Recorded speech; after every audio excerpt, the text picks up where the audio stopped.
और उसमें प्रामाण्य की उत्पत्ति देख चुके हैं। इसमें ज्ञान के प्रामाण्य की न्यक्ति यह विषय हम अभी देखेंगे।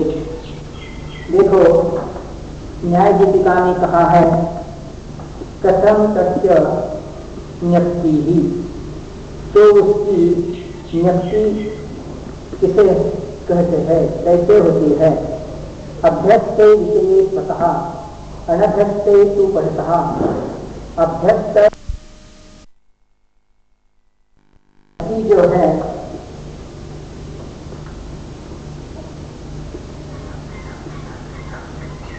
अभ्यस्त विषय में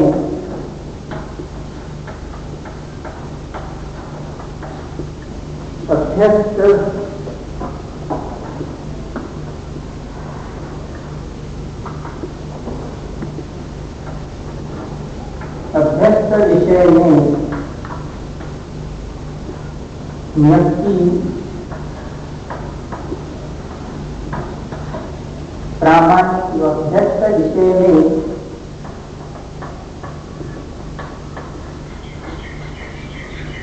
प्रामाण्य की न्यक्ति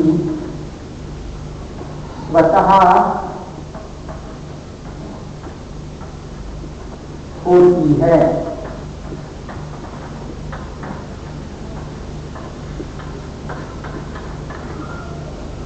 और अभ्यस्त विषय में प्रामाण्य की न्यक्ति स्वतः होती है और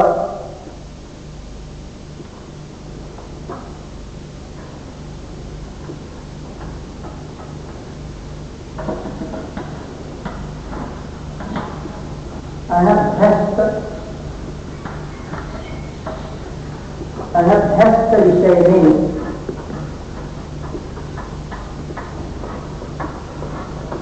अनभ्यस्त विषय में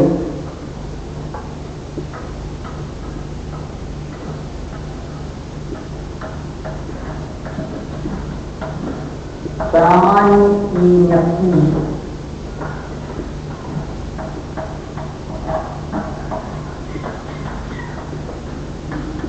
परतः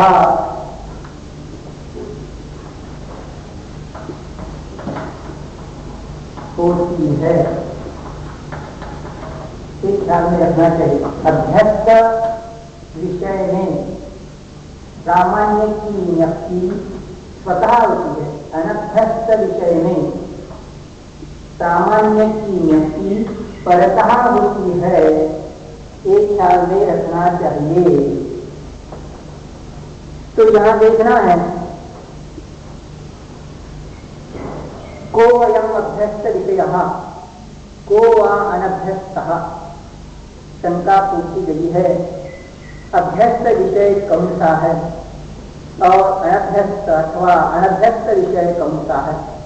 उच्यते परिचित स्वग्राम तटाक जलादि अभ्यस्त तद्व्यतिरिक्त अनभ्यस्त। तो परिचित स्वग्राम तटाक जलादि है, उसको कहते हैं अभ्यस्त। और परिचित नहीं है, अपरिचित है, उसको कहते हैं अनभ्यस्त। किम इदं स्वतः किम नाम परतः। तो स्वतः किसे कहते हैं और परतः किसे कहते हैं। ज्ञान ज्ञापकात् एव प्रामाण्य न्यक्ति स्वतः इति ततः अतिरिक्तात् न्यक्ति परतः इति। ज्ञान ज्ञापक से ही जिस समय में ज्ञान हुआ और उसी समय में प्रामाण्य हुआ और उसी समय को हुआ, इसीलिए स्वतः कहते हैं। और जो उसी समय में न होकर अन्य क्षण में उसका प्रामाण्य होता है तो उसको परतः कहते हैं।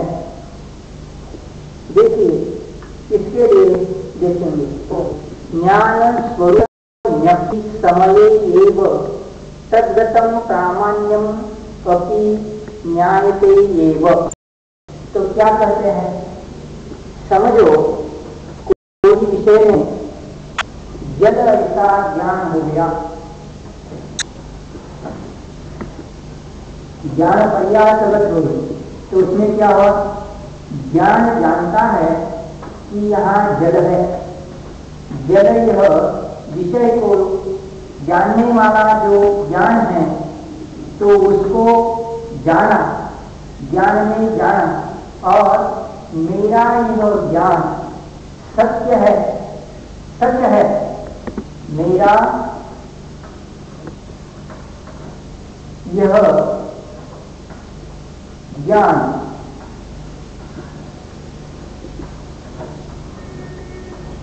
सत्य है, सत्य है, सत्य है, ऐसी जो जानकारी उसको कहते हैं प्रामाण्य। तो जल के बारे में ज्ञान हुआ और ज्ञान के बारे में यह मेरा ज्ञान सत्य है न? सत्य है अथवा सत्य है, इसका निर्णय हो गया, यह प्रामाण्य है। तो समझिए, जब यह ज्ञान 8 बजे हुआ और 8 बजे उसी समय यह भी निर्णय हुआ कि मैंने जो जगत जाना है उस ज्ञान का, उस जगत ज्ञान का मेरा ज्ञान सत्य है, सच है, यह निर्णय हुआ। इसको क्या कहेंगे, इसको कहेंगे उसी समय में, उसी समय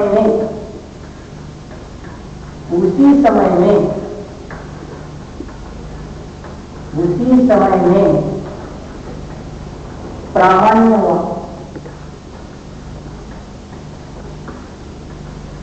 उसी समय में प्रामाण्य हुआ। यह महत्व की चीज है, समय में, उसी समय में। तो उसको कहेंगे यह जो प्रामाण्य हुआ, तो इस प्रामाण्य से व्यक्ति को, निर्णय को कहते हैं अभ्यस्त।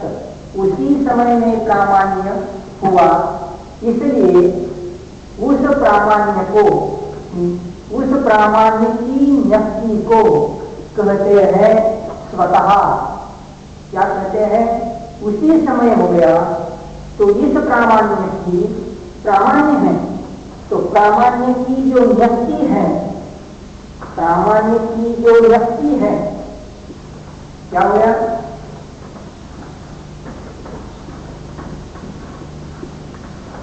प्रामाण्य की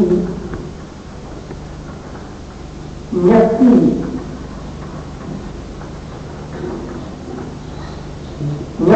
है, जो व्यक्ति है वह स्वतः है। ख्याल रखना कि जिस समय में जल के बारे में ज्ञान हुआ और ज्ञान का भी मेरा यह ज्ञान सत्य है, यह कहते हैं प्रामाण्य है। तो प्रामाण्य की व्यक्ति है और वह व्यक्ति स्वतः है, ऐसा कहने में आता है। तो कहते हैं देखो कैसा है, यह महत्व की चीज है। ज्ञानी जाते स्वरूप व्यक्ति समये एव तद्गतम प्रामाण्यम अपि ज्ञायते एव। एवकार पड़ा हुआ है, उसी समय में ही, भिन्न समय नहीं, उसी समय में ही इस क्षण की महत्ता है, समय की महत्ता है। तो प्रामाण्य हुआ, ऐसा कहते हैं, है ना। ख्याल रखिए, अन्यथा उत्तर क्षणे एव निश्चंग प्रवृत्ते अयोगा। नहीं तो उत्तर क्षण में, आगे के क्षण में, उसमें क्या हुआ, निश्चंग प्रवृत्ति नहीं हो सकती। यदि अलग रूप से मानते हो तो आगे के क्षण में निश्चंक प्रवृत्ति नहीं हो सकती। अस्ति ही जल ज्ञानोत्तर क्षणे एव निश्चंक प्रवृत्ति। तो जल के ज्ञान होते ही उसके उत्तर क्षण में निश्चंक प्रवृत्ति होती ही है। तो यहाँ जो शब्द पड़ा हुआ है, समय कहो, उसी समय में कहो या उस ही क्षण में कहो, प्रामाण्य हुआ। तो उस ही क्षण में जो है यह चीज महत्व की है। यह न्यक्ति का प्रकरण है, उत्पत्ति की बात अलग है, न्यक्ति का प्रकरण है। स्वतः जहाँ न्यक्ति होती है तो वहाँ जल ज्ञान हुआ और जल ज्ञान होते ही मेरा यह ज्ञान सत्य है, सच है, ऐसा निर्णय हुआ। तो उसी समय में हुआ, उसी क्षण में ही हुआ। इसलिए उस प्रामाण्य की न्यक्ति को स्वतः कहते हैं। ख्याल रखना, अनभ्यस्तेतु विषये जल ज्ञाने जाते जल ज्ञानम मम जातम इति ज्ञान स्वरूप निर्णये अपि प्रामाण्य निर्णयः अन्यतः एव, अन्यथा उत्तर कालम संदेह अनुपत्तिः। तो अनभ्यस्त विषय में जल ज्ञान होते ही जल ज्ञान मुझे हो गया, लेकिन स्वरूप निर्णय हो के बारे में प्रामाण्य जो होता है उसका निर्णय अन्यतः यानी अन्य समय में, भिन्न समय में प्रामाण्य की न्यक्ति अनभ्यस्त अवस्था में भिन्न होती है, भिन्न समय में होती है, उसी समय में नहीं होती। अनभ्यस्त विषय में क्या होता है? अनभ्यस्त विषय में जो प्रामाण्य हुआ तो भिन्न समय में प्रामाण्य हुआ। कब?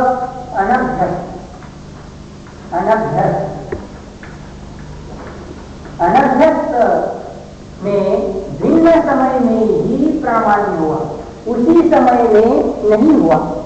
तो उसको क्या कहते हैं कि यह जो है भिन्न समय में, तो उसको क्या, भिन्न अनभ्यस्त में जो न्यक्ति होती है वह परता है, परता है। ख्याल रखना जरा और स्पष्टीकरण करेंगे, पहले थोड़ा समझिए। जो प्रामाण्य की न्यक्ति है अनभ्यस्त विषय में तो भिन्न समय में होती है, इसलिए परता कहते। भिन्न समय में ही प्रामाण्य हुआ, इसलिए परता कहते हैं। कैसे? देखिए, है ना, देखिए क्या कहते हैं। अन्यथा उत्तर काल संदेह अनुपत्ति है। नहीं तो उत्तर काल में जल ज्ञान होने के बाद उत्तर काल में संदेह निर्माण नहीं हो सकता, ऐसा कहते हैं। अस्ति ही संदेह, संदेह तो हो सकता है। जल ज्ञानम मम जातम सत्यम जलम उत्तमरीचिका। जल का जो ज्ञान हुआ वह जल ज्ञान हुआ, तो जल होने के बाद संदेह आता है।